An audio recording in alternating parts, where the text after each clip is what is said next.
Hello' everyone, ৰুবিছ kitchen চেনেললৈ আপোনালোক সকলোকে আকৌ এবাৰ স্বাগতম জনাইছোঁ আৰু আশা কৰোঁ আপোনালোক সকলোৱে ভালে আছে আৰু ময়ো ভালে আছোঁ। এয়া আজি মই কি বনাব ওলাইছোঁ আপোনালোকে দেখিছে, এই গোলনেমু আচাৰ বনাম কেঁচা জলকীয়াৰ লগত।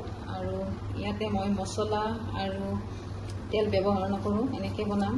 প্ৰথমতে মই জলকীয়াকেইটা এনেকৈ দুফালকৈ কাটি ল'ম।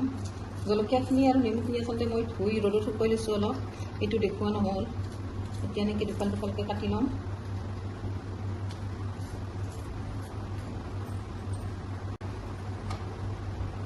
আৰু এতিয়া নেমুকেইটাও মই কাটি ল'ম।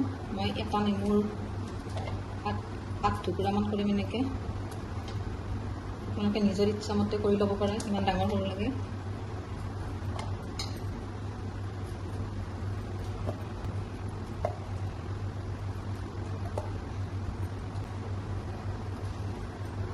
আৰু এনেকৈ মই নেমুখিনি গোটেই কাটি লৈছোঁ।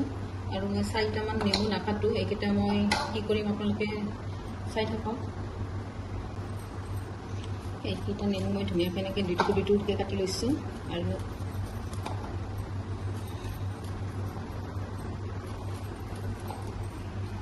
ইয়াৰ পৰা মই ৰসখিনি এনেকৈ উলিয়াই লৈছোঁ।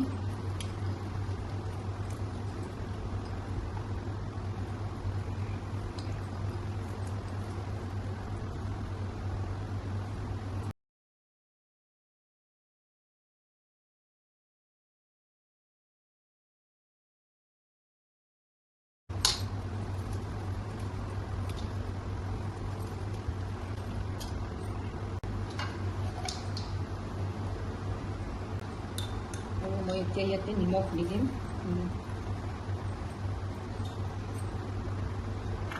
আৰু নেমুৰ ৰসখিনিও দি দিছোঁ।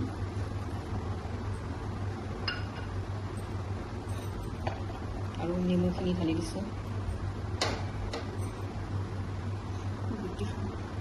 আৰু এইখিনি খুব ভাল কৰি মিক্স কৰি ল'ম। এতিয়া নিমখটো আৰু অলপ লাগিব। আচলতে নেমু আচাৰত নিমখটো অলপ বেছিকৈ দিব লাগে, তেতিয়া বহুদিনলৈ নেমু আচাৰটো ভালে থাকে। আৰু যিহেতুকে মই ইয়াতে তেল আৰু একো মছলা নিদিওঁ, এনেকৈয়ে বনাম। আৰু আপোনালোকে এনেকৈ নেমু আচাৰ বনাইনে ক'বচোন বাৰু।